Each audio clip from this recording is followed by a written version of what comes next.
Welcome to our channel. Today we how to verify transaction traces using Tenderly detailed guide step by step clearly. To verify transaction traces using Tenderly, begin by visiting the Tenderly website. If you do not have an account, create one by signing up.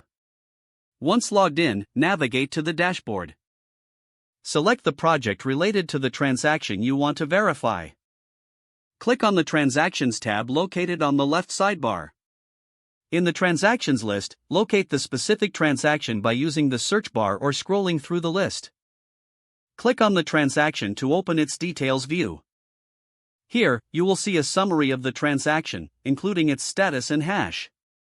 To view the transaction traces, scroll down to the Traces section.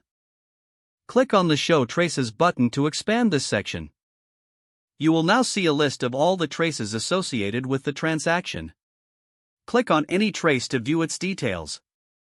Each trace will show you the input and output data, along with the corresponding contract calls. Analyze the traces to understand how the transaction was executed step by step. Use the View Detail Trace option for a more granular look at each action taken during the transaction. This detailed view will include additional metadata, such as gas used and the status of each contract execution. To visualize the flow of the transaction, utilize the graphical representation features available.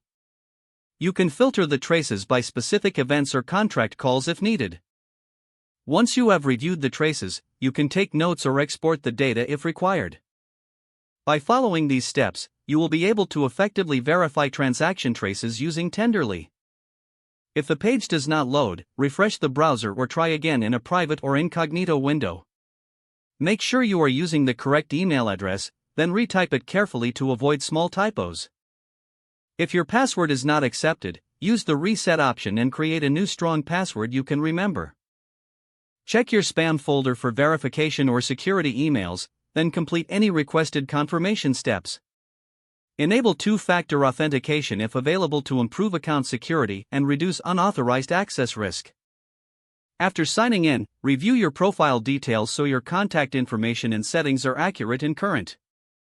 If you see an error message, note it down and try again after restarting your device and internet connection. Log out when you finish, especially on shared devices, to keep your account and payment information secure. Don't forget to like this video and subscribe to our channel for more step-by-step tech guides.